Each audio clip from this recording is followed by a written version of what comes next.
Welcome to Frontline Texas. What a motley crew we have here. I'm Jack Blood, here hosting Frontline Texas. Glad to be with you tonight here in Austin and wherever you might be watching around the world online.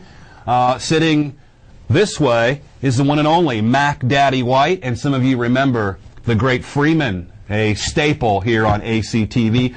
Mac White is an artist, a writer, a radio host, an actor. His comics have been published in numerous anthologies: 00 Buzz, Top Shelf, Snake Eyes, Hot Wire, the Yale. You did something for Yale, the Yale Anthology of Graphic Fiction, Cartoons, and Stories, Heavy Metal Magazine, Boing Boing, Details, just to name a few. The Mutant Book of the Dead on Starhead Comics, miniseries, Villa of Mysteries at Fantagraphics, my good friends up there in Seattle, Washington, the great Fantagraphics. The Bush Junta, which is just absolutely amazing, came out in the Bush years. And 2004, Bush was nice enough to give you 4 more years to keep that relevant. More material. We're waiting for the Obama version to come out. That's even worse. You've actually done covers here for the Austin Chronicle with your great graphic artwork, Rolling Stone, Comics Journal, just all over the place, and it's really awesome to have you here. Mac is one of my favorite people in all of Austin, and here he is sitting, and you got a new book out as well. Yes, the new book is Texas Tales Illustrated, which is all about the Texas Revolution. It's coming out in 2 covers. We got our Sam Houston cover and the Alamo cover. So, hold that up a little bit so people can see what a great artist you are. Right there. And this is really good for teaching kids about the Texas history and the Texas Revolution. And if you're doing it, Mac, I assume it's from a standpoint that you're probably not getting at public school. We're trying to get it into public schools, actually. This is aimed for a 7th grade readership, but of course any age can enjoy this. But it's told in a way that would, clearly describe the Texas Revolution through the eyes of young people who actually lived through it. And you see some of the characters down there in that bottom portion of that one cover. One would be William Philip King, who was at 15 years old, was the youngest defender to die in the Alamo. And it tells the story also from the viewpoint of the Tejanos, Enrique Esparza, 8 years old, who went into the Alamo and was there for the entire siege. His father, Gregorio Esparza, was one of the defenders to die there, but Enrique lived through it.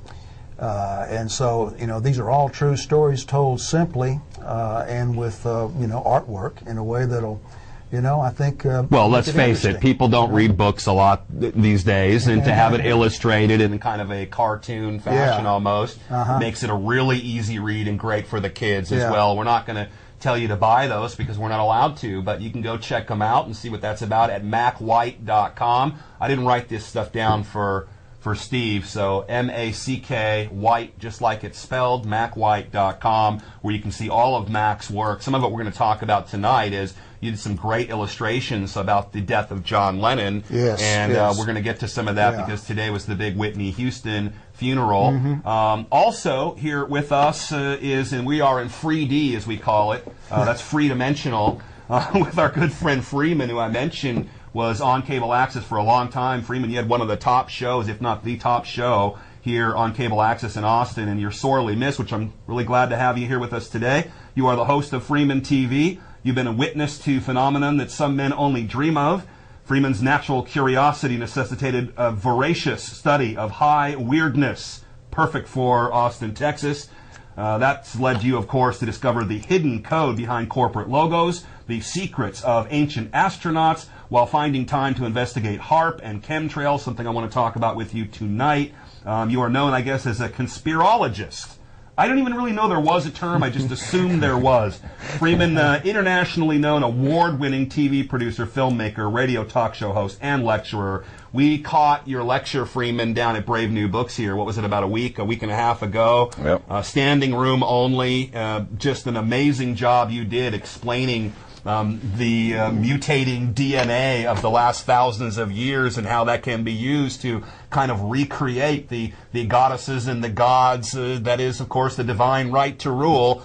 And, we've done all this research, and I keep it on maybe a more, practical level, some would say. Who cares what's practical? Who defines that? But we have, noticed that all of our presidents are basically related. That even Mitt Romney is cousins with Bush, that, as we all call them, cousin Obama, cousin Mitt, cousin George. Clinton, not so much, because he's secretly a Rockefeller. As we all know, he's, Winthrop Rockefeller's illegitimate son out of Arkansas. That's what they say, folks. We're just kind of putting it out there. But great to have both you fine gentlemen with us today on Frontline Texas. Where do you want to start? Because today, as I mentioned, I'm going to spring this on you a little bit, Mac Daddy. Today was the very secret funeral of one Whitney Houston. Mm-hmm. This was cordoned off in New Jersey, and the fans were very upset. They didn't get to go. They felt they had bought all these CDs, that they should somehow participate in this. Some were even saying that, the taxpayers are paying for this giant ceremony. Let's just call it what it is. And some weirdness did ensue. I guess Whitney wasn't in a coffin. People allegedly were able to see her, but they are, quote unquote, according to the mainstream media, sworn to secrecy on what they saw.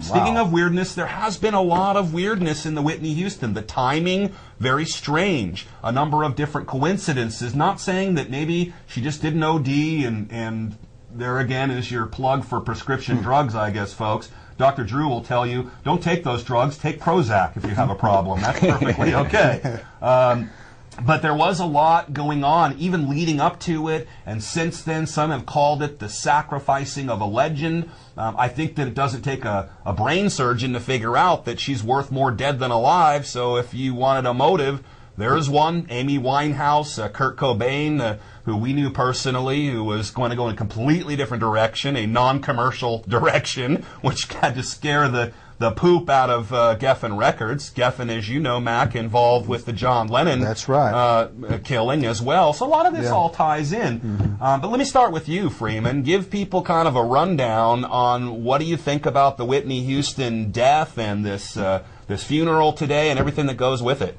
Well, it's really bizarre because I was covering Anna Nicole, Brittany, and Mind Control last time I was in these studios with Corey Cordes. And it's like I've come around to this cycle again. Now we're to Madonna and Nicki Minaj and Mind Control.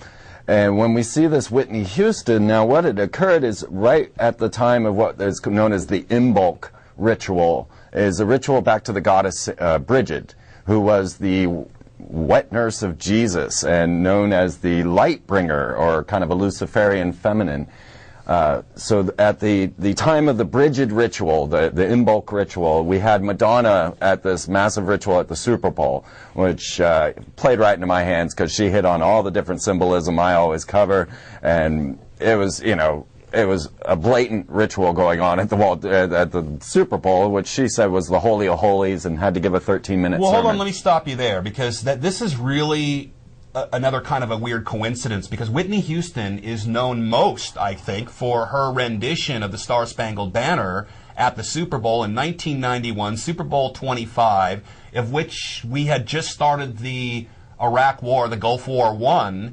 And a lot of people, they said, were very nervous about her singing this, and she had brought everybody together, quote unquote. So they had used her, at least in that circumstance, to create this patriotic fervor in America to back George Bush I's war in Babylon or in Iraq. So go ahead and pick it up. You can ignore that statement if you want. It's a consistent theme. We had the wardrobe malfunction of Janet Jackson with Justin Timberlake, where she bared her breast at the Super Bowl.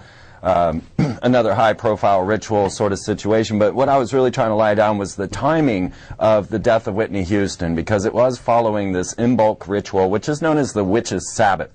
And it's the moment in between the solstice and the equinox. And so it's like this midpoint where the witches do their rituals. So then we have Madonna with her full-on ritual going on with this situation. But then her being St. Bridget, being the goddess Bridget, being a goddess of water and hills, we find that at the Whitney Houston death, as strange as this may sound, the night before Whitney Houston's death, Bobbi Kristina, her daughter, was found drowning in that same bathtub on alcohol and prescription drugs. They got concerned when there was no response from the door. They kicked down the door. They found Bobbi Kristina, Whitney Houston's daughter, nearly drowned in the bathtub that Whitney Houston was then later to die in. Now, Whitney was found submerged in water but not drowned. And they're blaming it on the prescription drugs once again and alcohol. So when Bobbi Kristina, her daughter, wanted to witness and see her mother, one last time, they wouldn't allow her. She had a massive anxiety attack, and they took her to the hospital again. So Bobbi Kristina was brought to Sinai Cedar twice that weekend, and in between these two trips, her mother died, right? In the same bathtub, underwater, which are all symbolic of this goddess Bridget and the hills, and they were, of course, in the Beverly Hills Hilton. And now the curious thing about that is that Whitney Houston died at 3:55 p.m. and a party was scheduled by Clive Davis. That's 13, if anybody's adding up the numbers. That's right. Clive Davis is one that consistently throws the pre-Grammy party at these events.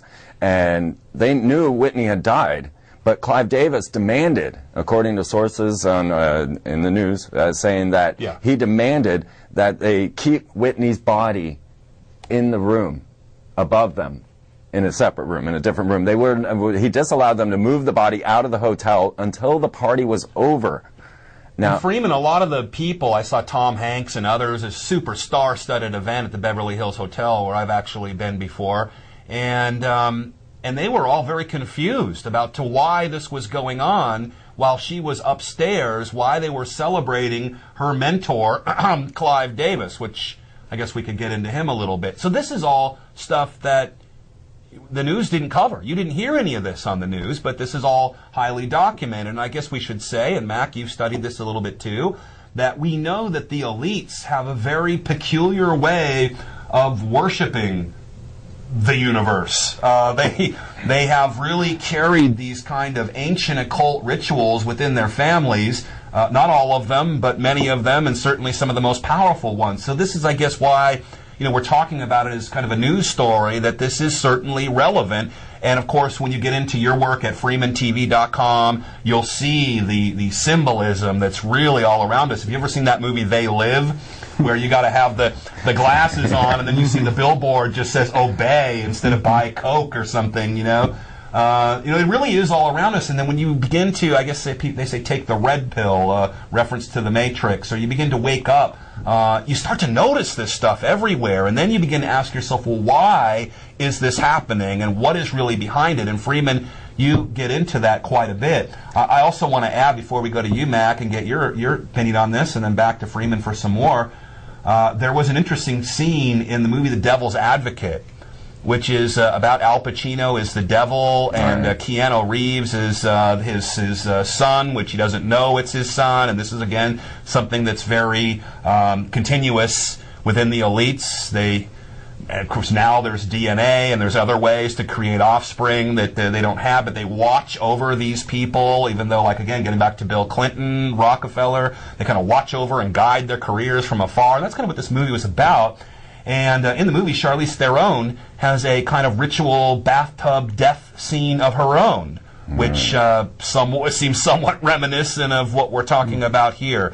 Mac, I'm throwing you into all of this, but I know you did a great piece on John Lennon that people can see on your site at macwhite.com, and so it isn't out of the question that somebody that is a legend, somebody is this serious, could be killed, could be sacrificed, or just plain murdered for money and for greed. Yes. What is your opinion on what you're hearing Freeman say, and where we're going with this Whitney Houston thing? Well, I don't know as much about the occult angle. I know that those kinds of questions were raised around Princess Diana's death because, for instance, her accident, if it was an accident, occurred at this bridge that I think translates into English as the Bridge of Souls, and it has all of this significance as being, I think, in olden times, a place of sacrifice. For Diana. Yes, Bridge. that was it, Ponte Lama. But there also was a practical angle there because Diana was a problem for the British royal family. And one other angle there that was talked about a lot at the time was that being of the House of Stuart, she would have been a more rightful heir to the throne than any of the Windsors. Uh-oh. And so, those bloodlines, we understand, are taken seriously by the people that, that are of the bloodlines. That shouldn't be shocking when we're talking about the Queen of England and the House of Windsor. I mean, I think it's a little more shocking when you look at the American establishment or the elites around the world, that people maybe, they don't do that anymore. Well, I'm sorry to break it to you folks. They do. And that Point de Alma tunnel certainly was where she met her end on, what was it, Freeman? You remember the 13th pole? 13th pole, yep, which was an ancient ritual site of Diana. That's right. These are just coincidences, though, folks. The same thing when we're talking about Princess Diana, how all of these security cameras went on the fritz just as they were going through that tunnel. And she was certainly a problem. And if you look now, it's interesting, and we do know that for people that are into global warming and these kinds of issues, the figurehead of this, at least behind the scenes, is her father-in-law, Prince Philip.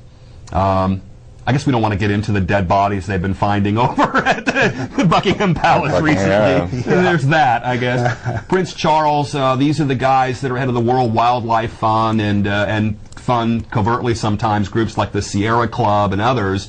And what's interesting is that since Diana's been gone a certain amount of time, Prince Charles is really gaining in popularity, whereas before, and I guess we're digressing a little bit here, but it's just interesting to think about, whereas before Diana was overshadowing him, and most people were very upset with him and didn't like him, and he was very unpopular. So some of his popularity has come back, and this has enabled them to move forward with their causes. As we know, Prince Philip has said in his book, If I Was an Animal, that he'd like to come back as a deadly disease to kill off 80 to 90% of the planet. He says that, not me, and I don't know, I guess we can take it seriously or not.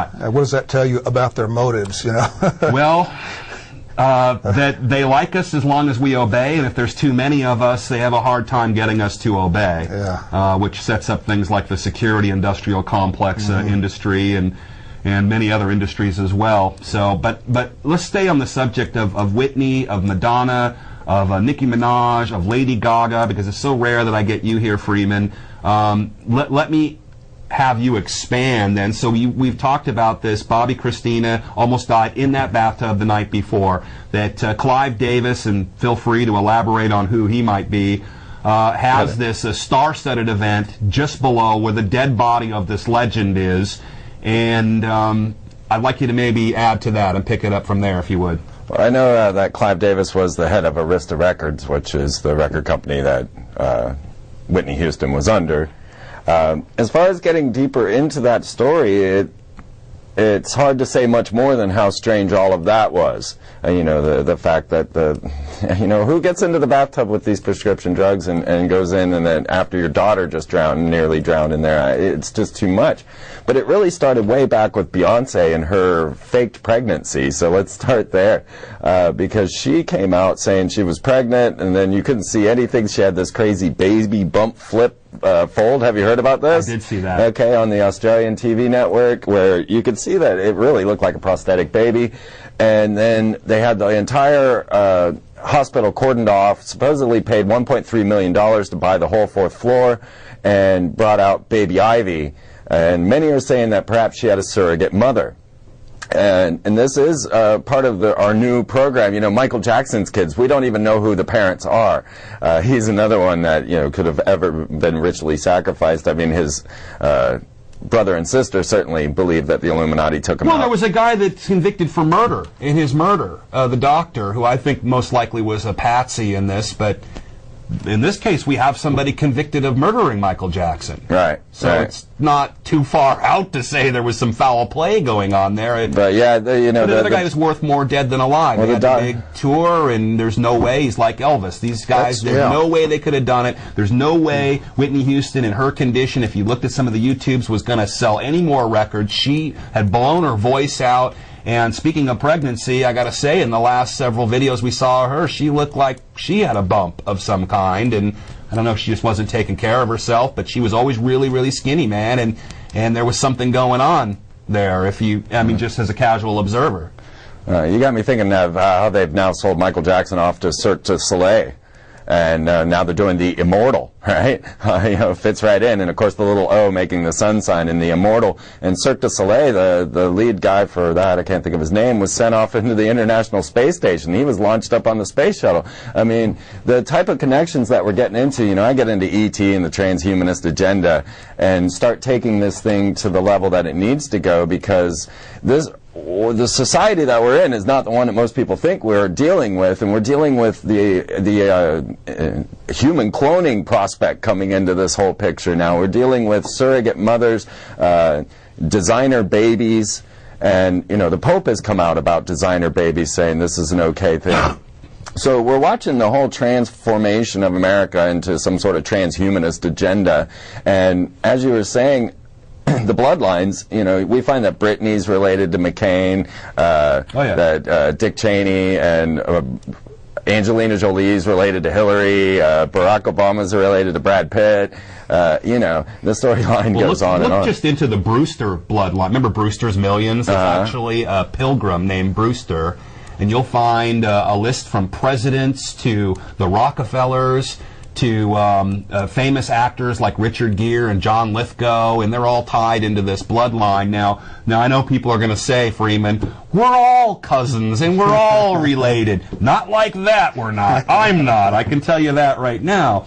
So we have to take these things into consideration, and it begins, the more you kind of go down this rabbit hole, the more it kind of looks like these people are guided and chosen right from the very beginning. I mean, some people, it's very obvious, that, well, their parents were famous, or their parents were big, like the Penn, Sean Penn, for instance, who did marry Madonna at one time, and they were very powerful in Hollywood at the time, and we can just kind of go down a list like that of some very obvious things, and it's kind of like, well, they push this myth that anybody in this country could grow up and be president, for instance. Exactly. Well, you better check your bloodline first, because we've found, and again, you're welcome, this is mainstream genealogy here. You're welcome to do your homework and see that that's true. So maybe we can't all just be president. Obama, the first alleged black president, as we know, cousins with Dick Cheney and Bush, they even talk about it themselves, joke about it. Yep. He's the black sheep of the family, as they say. How much change are we really getting when these people are actually cousins? But when you get into the DNA stuff, Mac, I'd like to get you to comment on this too. Designer children, let's just call them what they are, designer slaves, because they have done extensive DNA research now where they can manipulate the fear gene. In other words, you'll never be afraid of anything, or you'll be afraid of anything, or with certain binary extra, curricular things that could happen in your life, you might all of a sudden be afraid or not afraid. Or they can, figure out through your DNA, allegedly, this is what they say in mainstream media, your political persuasion. Or will you be somebody who will buck systems? They have this thing called the children of the new earth, or indigo children, and would you somehow be evolved through our computer age to not want to go along with everything and just be a good, politically correct person in the world? And we have to understand, above all else, that if they lose control of us, and we see little signs of this with Occupy and Tea Party and the phony or non-phony Arab Springs, but people generally, though they're being kind of led by a carrot, they're getting pretty sick of it, and people do want change, and they do want a fair world, and they do want a world without bombs falling on them the second they don't hand over all their oil or water or uranium or whatever it is, So if they can engineer us to be better behaved and better worker bees and better drones, folks, this is all in the news, would they? See, and this is always the question. If they could, would they? And my answer is always yes. Matt, go ahead on that. Well, it's suggestive of Brave New World stuff, and the idea of creating a slave class that is biologically programmed to be slaves. That's not at all far-fetched. That's the sort of thing that Aldous Huxley was talking about decades ago. And control through drugs, but I think it's gone far beyond that, simply drugs, right down to the DNA. And the bottom line is they're doing that kind of research, and they wouldn't do that kind of research if they didn't plan to use it. So, Michael Jackson telling kind of like what George Carlin was saying before he went down. Yep. They own you. Yeah. Getting out and saying, look, you know, you got to stop what you're doing. And what was the song he had that kind of spoke to the world? They don't care about us. They don't care about us. Yeah. And he was beginning to tell some of the secrets inside the record companies. What's interesting is I saw Chaka Khan, the artist Chaka Khan, talking about Whitney's death on the CNN News Network. And yeah, look up Operation Mockingbird, folks. It might be helpful. And what she said is, and I thought it was really stood out, kind of gave me the creeps when I heard Chaka Khan say this. And she's related, she's with Prince, and Prince knows all about this, and so does my friend Dick Gregory, who really is a great guy. That the record companies are demonic, is what she said. And that could have just been a phrase that they're greedy and they just don't care about their artists. And I think everybody kind of knows that. I've been in the music business for a long time, and it's an understatement, if anything else. We know that 6 companies run the record business. Maybe it's down to 5. I haven't checked in the last few months. Right. And they control it all. Everything. Yeah. And we look around and we see these Mickey Mouse clubs, Disney kids all being groomed from a very young age to be these superstars. And what do they do when they get to the stage? All of it. Illuminati symbolism. Whether you believe in the Illuminati or not, folks, it's a real thing. And the signs are all around us. So here in Austin, it's kind of hard to miss.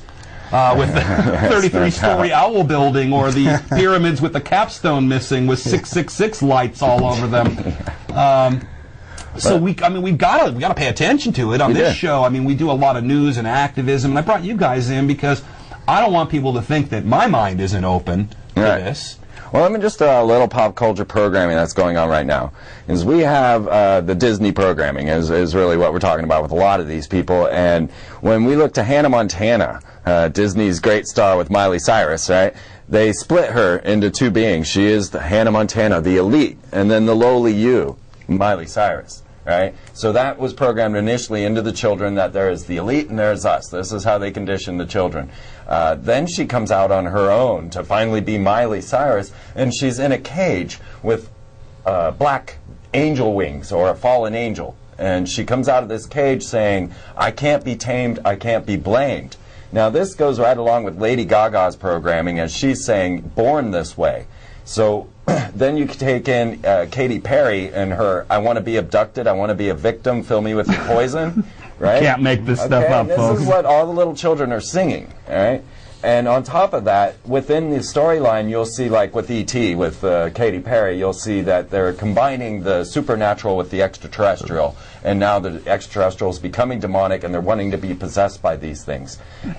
She says it's in her DNA, you can't change this. Miley Cyrus says it's in her DNA that you can't blame her for anything. And that is the hellion programming, the brat programming, to bring about what I call the satanification of America. So on one level, we're all becoming very satanic in our own belief systems and how we see the world and how we structure ourselves in it. But on the other level, the Muslims and hardcore Christians and other nations are looking over at the satanic nation known as America, where we're performing blood rituals with Lady Gaga and American Idol. Or that's the city on the hill that Reagan was talking about, I guess, right? Kind of hard not to notice it, and it really doesn't do well to represent us, especially when we're dropping space bombs on these people. With the X-37B and the HTV-2, yeah. It's hard to get across to people that there are some good people in this country that don't want to kill everybody and steal their stuff from all over the world. But then again, I mean, we are... This constant, these weapons of mass distraction, as I call them, in the media, and especially with pop culture, and how our children are growing up. I mean, my boy's watching this show tonight, and when you mentioned Hannah Montana, I'm sure he just about threw up. He's not into it, and I don't want him to be into it, though at some point, you know, we've got to do our best with our children and let them see books like these and you know, be good examples. And see, that's just what we're not doing in this country.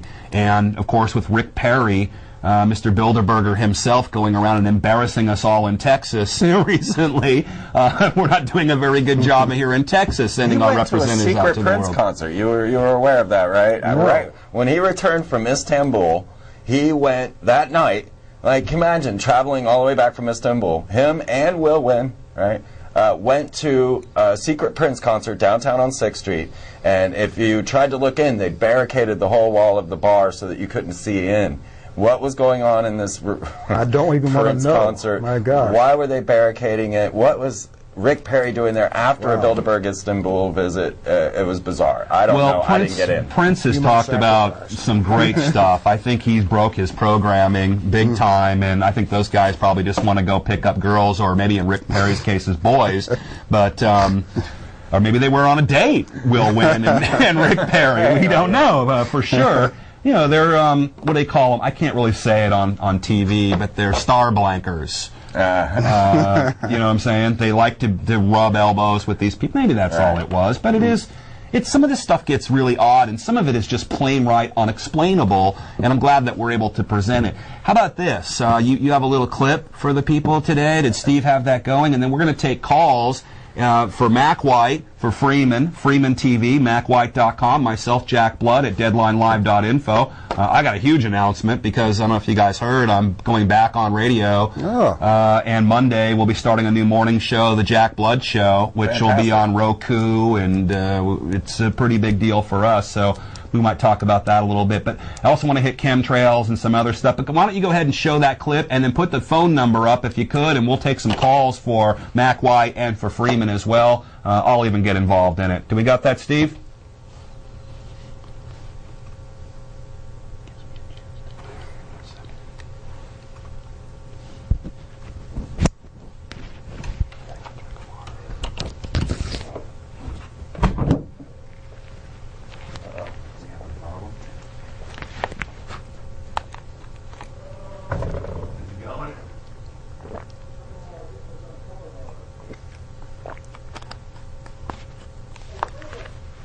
Yeah, it's correct, if you can hear it.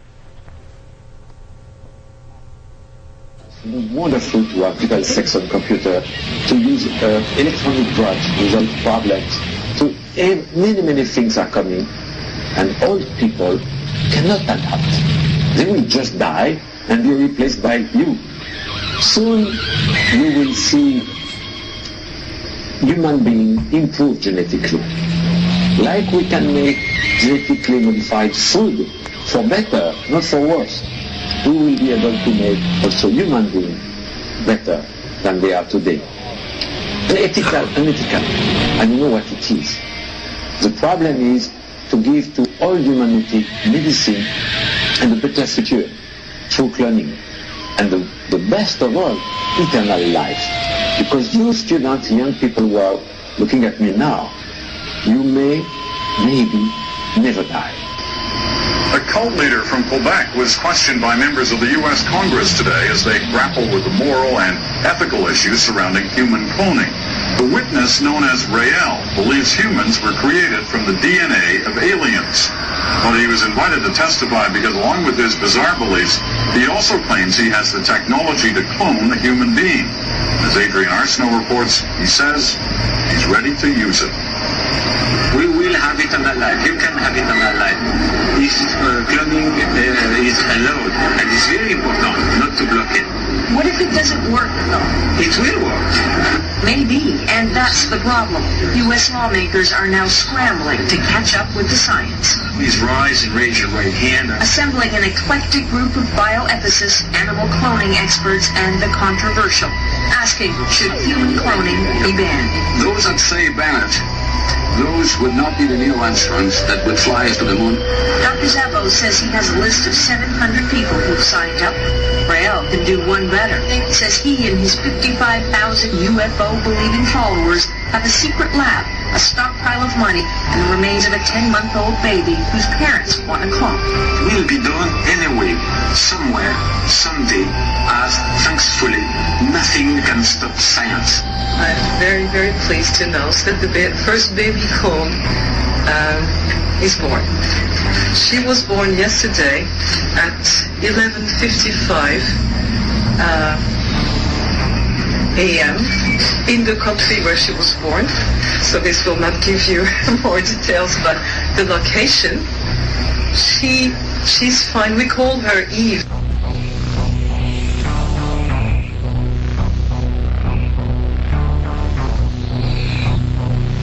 Are you adaptable? Welcome to Radio Freeman with your host, Okay. Freeman. From there into Barack Obama's speech on Right. But people really have to see the actual video, so they can go to Freeman TV. You can get the latest of the occult and sorcery of your government right? at freemantv.com. Perfect. All right, Steve. I just wanted to show people a little bit of your work. I'm sure most people watching local cable access are familiar with the Freeman, but there's a little, very small sliver of what you're covering. Yeah, if we had time, to hear Barack Obama's speech on human cloning that most people seem to miss. Today, with the executive order I am about to sign, we will bring the change that so many scientists and researchers, doctors and innovators, patients and loved ones have hoped for and fought for these past 8 years. We will lift the ban on federal funding for promising embryonic stem cell research. Cut that. Thanks, Ed. Welcome back, folks. We will take calls. Steve will put the number up if you've got any questions for Mac White and for Freeman. Guys, you want to move a little bit here? Anything, Mac, you're in here with us. You took the time to come in. Anything you want to just throw in or anything you want to get to that we can all cover? Anything, or just want to go with our news here? Well, I'll tell you, I've been watching this Occupy movement for a few months. We all have. And it's been interesting to see how this has evolved. And one thing I've noticed is that recently there have been some difference of opinion reported within the Occupy movement as to how peaceful they might continue to be, and that's kind of a worrying thing. I believe that the hope was that this would continue to be a peaceful movement, and let's hope that it does. But this is a kind of a question that has come up previously with movements. Is people get frustrated, and should we try more forceful methods? Well, and they have provocateurs that will come in. If they remain peaceful, you can pretty much bet on the fact that somebody will go in there dressed as an occupier. Mm-hmm. And we're seeing some of that maybe, because there was a recent incident in New York with the original Wall Street group, where one of the live streamers, Tim Pool, who became something of an underground celebrity with his live streaming there at Occupy Wall Street, encountered a group of masked anarchists who were attempting to vandalize a cop car. And he's there with his camera, and so they beat him up, basically. And this was reported over the past couple of weeks in the alternative media. And it reflects this this concern, and you're seeing this especially in Occupy Oakland, where they have had some terrible encounters with an out of control police force, and people are naturally frustrated. But there have been allegations that there could be some infiltrators here, and for instance, when after the last big mass arrest there. Where they corralled these people, hundreds of them, and told them that they needed to disperse, but they were surrounded, so they couldn't disperse, and so the cops moved in, and there was massive police brutality and so forth. But the next day in the newspaper, what you see across the country and front pages everywhere was one photo, which was of a couple of guys burning the American flag. And that was supposed to represent what happened. And in fact, most of your people involved there in Oakland said those guys didn't represent us. And why couldn't they had a lot of anti-Semitic stuff as well with people that just came out of nowhere and started doing interviews with the media talking about the Jews this or the Jews that. No matter what you think about that, folks, it's not really good for your movement, certainly. And it's classic COINTELPRO. Yeah, exactly. So we expected that might happen, and so it's something to watch out for. That this is going on. COINTELPRO didn't go away. No, it didn't. They've gotten a little more sophisticated. It's a tried and true technique. You infiltrate or you discredit by association. We're seeing all kinds of smear attacks, for instance, against Ron Paul. Very flimsy evidence, he might be photographed somewhere with this Stormfront guy, Don Black. that doesn't mean that they're I take connected. a lot of pictures with people. Yeah, I don't get a resume or do a background check exactly. on them before I do, right, Freeman? Yeah, absolutely. But this sort of thing is being used, and of course it is classic dirty tricks, classic COINTELPRO, and what have you. The other thing that I'm noticing recently is anonymous, which it's anonymous. It's anonymous. So who is it, and which anonymous are you talking about? One thing people talked a lot about, and it's still in the news once in a while when they refer to the big attack by Anonymous on Stratfor, which is this private intelligence agency based here in Austin. But one story that doesn't seem to get mentioned is that Anonymous disavowed it. They say that this was somebody else that was, operating under the Anonymous. That totally looked like a false flag to me. Yeah. I mean, so what would be the motive for that? Because Stratfor is supposed to be the guys that protect you and that make your identification and everything secure. By them not being secure and hackable, it certainly opens the door to, well, even Stratfor's hacked. So we need tougher cyber crime laws, which is certainly what Jay Rockefeller and the Obama crew and everybody else is working on. And they've been predicting for years there's going to be cyber warfare. You've got to watch out for these hacktivists. And now, look, it's happening. Cyber 9/11. And just this past week, there was a series of attacks, hackings of different government agencies' websites. The CIA, repeatedly, their website went down. At the end of the week, a statement comes out from Anonymous disavowing that, or apologizing, saying that an element within Anonymous was responsible for it, but they didn't agree with it, and they essentially apologized for it. Now, this shows some real problems there with the whole hacktivist scene. And again, anything that's anonymous, well, that could be anybody. So that's of concern too. And the more that that Anonymous in the public eye is identified with the Occupy movement, well, the more that people out there in the public, they begin to associate the Occupy movement with hacktivists and with cyber warfare and with something bad. And so that association, I would suggest that there might be, that Anonymous may have very well been infiltrated. It wouldn't be hard to do. And that, that it's an attempt to discredit the larger movement. Or it could have been false flag from the very beginning. It absolutely could have. We saw with WikiLeaks right away, and you can look at my interview with John Young from Cryptomi online or on YouTube, and he pretty much blew them out as operatives. They were spreading war propaganda, certainly anything to do with 9/11, they were laughing at. And now we see one of the main functions of Anonymous is to push this war in Syria to quote-unquote save the people in Syria, which sounds a lot like what CNN is saying. So I guess in a way sometimes, now that I've said that, I'm going to be hacked by the time I even get home, but that wouldn't be the first time. And it creates a climate of fear, which is not good. I'm not afraid. But since you mentioned, was it possibly there from the beginning? Well, 4 years ago, Smiles Lewis, my co-host on PsyOp Radio, we interviewed a researcher, an author by the name of Ty Brown, who had been interviewing some of the founding members of Anonymous. And you can listen to the interview, which is in our archives, where he talks about how what started out as a movement against Scientology, of disaffected Church of Scientology members who were fighting back.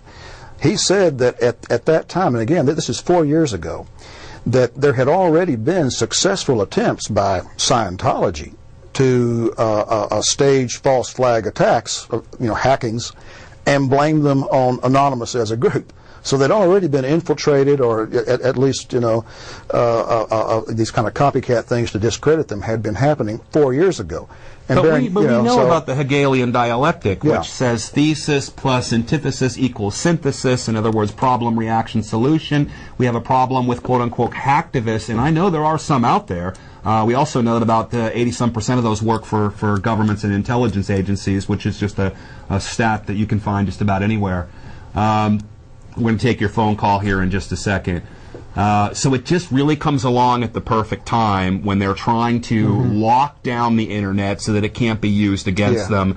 And we've read, actually, that, in fact, it's pretty much common knowledge. There's an Internet Patriot Act already written, and all they're waiting for is an Internet Pearl Harbor to enact that immediately. And, of course, no one will be allowed to read that, and they'll just have to pass it and then apologize for it later or something. Yeah. Let's go ahead and take a call. Thanks for calling in. We're here with Mac White, MacWhite.com, FreemanTV.com. I'm Jack Blood here for Frontline Texas.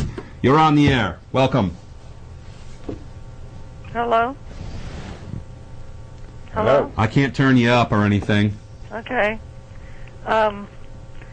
You know, the Republicans are determined to destroy our safety net, and Obama is determined to destroy the Bill of Rights and Constitution. Why should I even vote?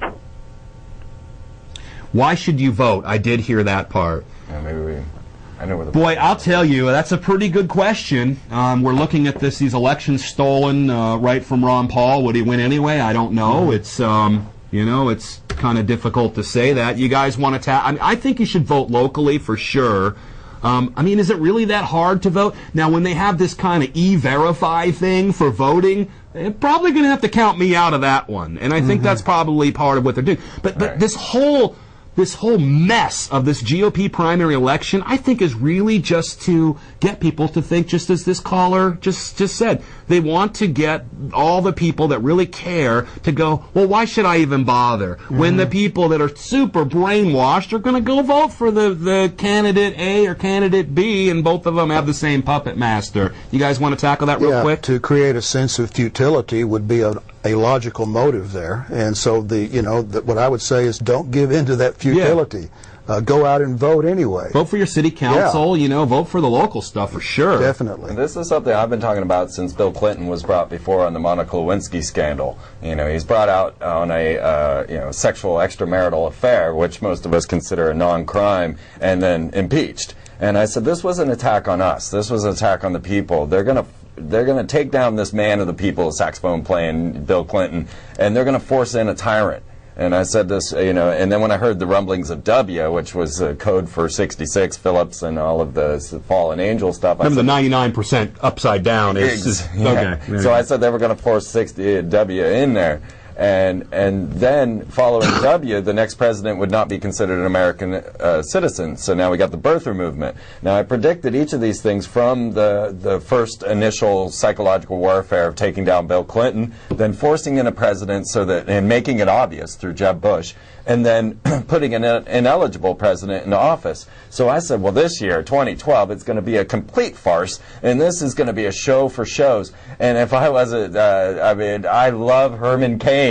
If that guy needed to remain, I wanted to see more Pokemon quotes. I wanted to see more just for the entertainment. Well, because it is what they're doing. It's the psychological warfare to get us to say, why should I bother?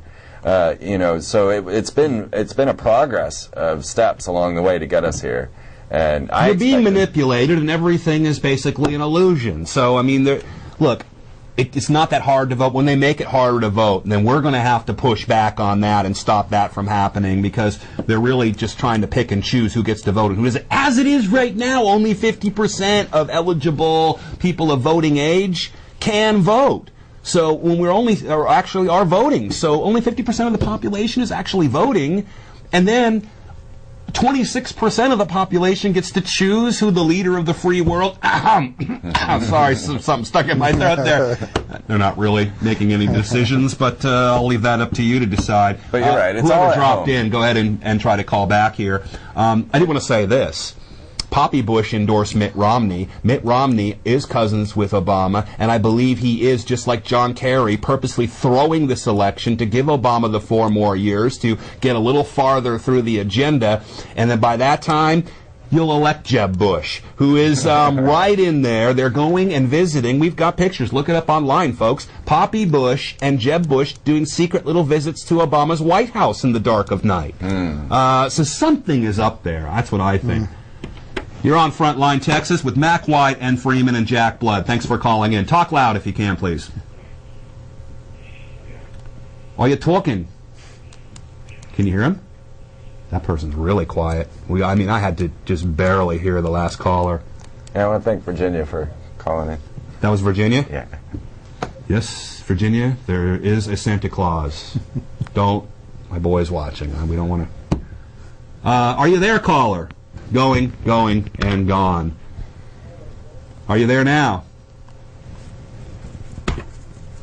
Caller. I made my first comedy with that device. I can't even drop it now, right? Exactly. There it is. All right, sorry, folks. Next week we'll try to do better.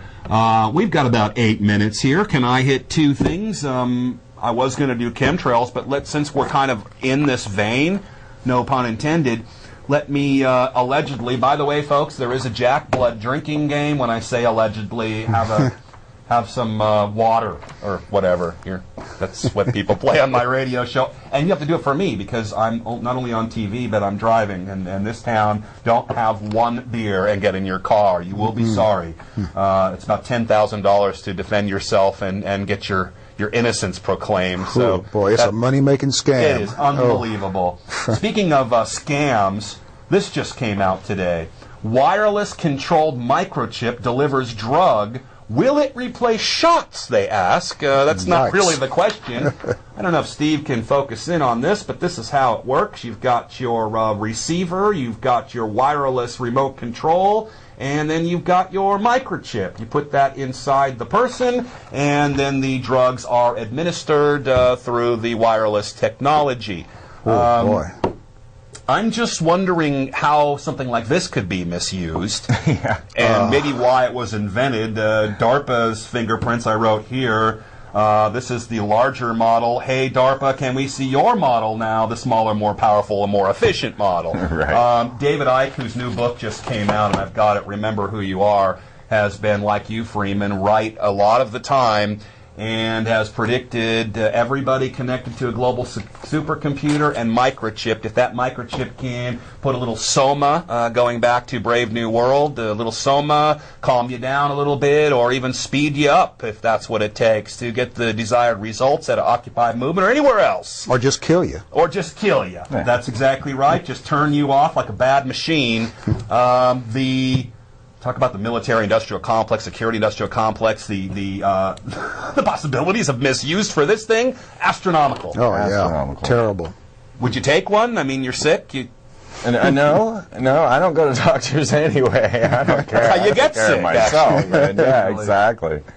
You know, I look at this in the same way I look at CERN, where people are just pumping in billions of dollars into this technology that they have no understanding about. The misuse of CERN is great, too, and probably will be the super mega computer that everyone's using. They have the LHC grid, which is the CERN supercomputer that is capable of pushing exabytes of information, and that would actually, be the source of all of that technological grid pattern that everybody would be chipped to. More likely the CERN. This is Eli Lilly, a big Bush family supporter. This was what the drugging section of No Child Left Behind, the new Freedom Initiative, was sponsored by, because they would, cui bono, get the benefits from drugging all of our children. What happens is this, first it's voluntary, guys. You get something like this for osteoporosis, and maybe it's even a good thing. Technology, unfortunately, is not neutral in that whoever develops it and spends all the money on it generally controls what the uses are going to be.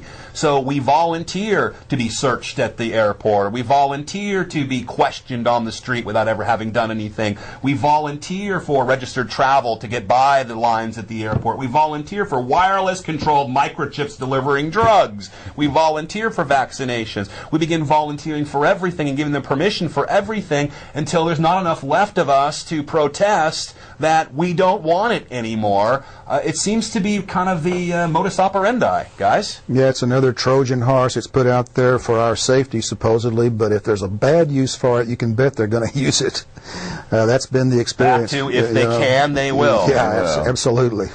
I want you people to remember that when you're getting the wireless microchip administering drugs. Will it replace shots? I mean, that pretty much says it all, right? Yeah. At least if you've got a shot, right, I can say, what is that fluid in there? What is that fluid made of? Before I stick my arm out aimlessly and just... Yeah, I'm real curious as to what Speaking that's of putting CERN into. and 666 and all of this numerology, some of the stuff we've been getting at tonight, I forgot to tell you at Brave New Books, and Mac, you might be interested in this, because we know how the elite love their numerology, their calling cards. This year, 2012, is 666 years since the Black Plague of Europe. Oh, no. Oops. And the Rockefeller Foundation has put out a document guaranteeing us geese flu for real this year. And places like China, who are more controlled and can effectively use quarantines a little bit better, will be the beneficiaries of this new controlled system. After all of this is over, and 75 million people died in the Black Plague that we know of,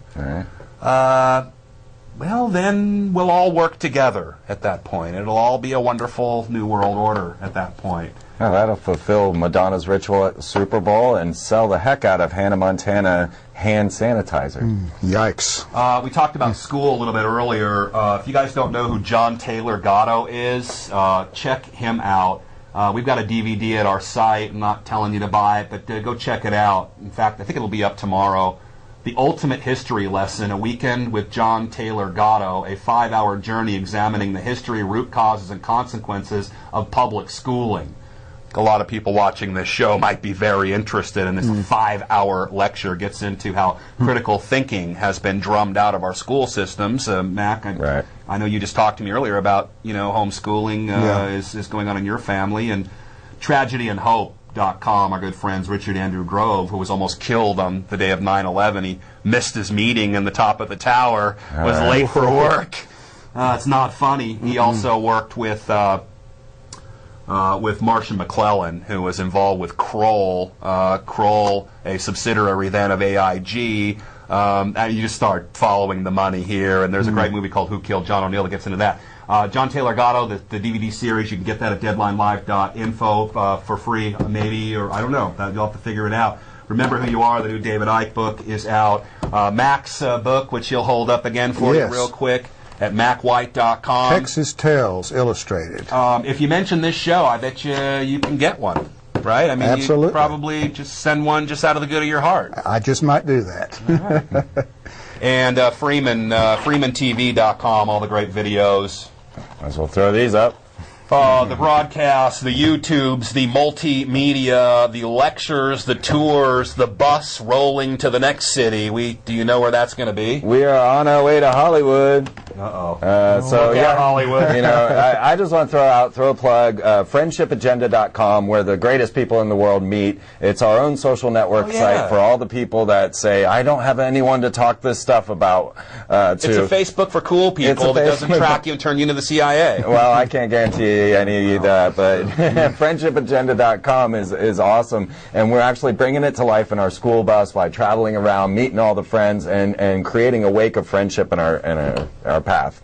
So. Well, guys, thanks for being in, and I just really am honored to have both of you here. I think we kind of rocked the people out in TV land on Channel 11 today, and thanks, Steve Mason, for getting us in here and for working with us. Hopefully, after today, we'll have more shows. Steve, that'll be up to you. We're going to meet everybody at All City Subs, the 04 Lounge on Congress and Krebs. That's Congress and just near Ben White, 3808 Congress. Right after the show, come down, talk to us. All City Subs, the 04 Lounge, come down and have a beer and all that. We're not plugging it, don't worry, folks. Just like to meet some of you guys. So come down. I will have bodyguards, so if you've got anything planned, take a look at this guy. You'll have to go through him, because I'll be standing behind him.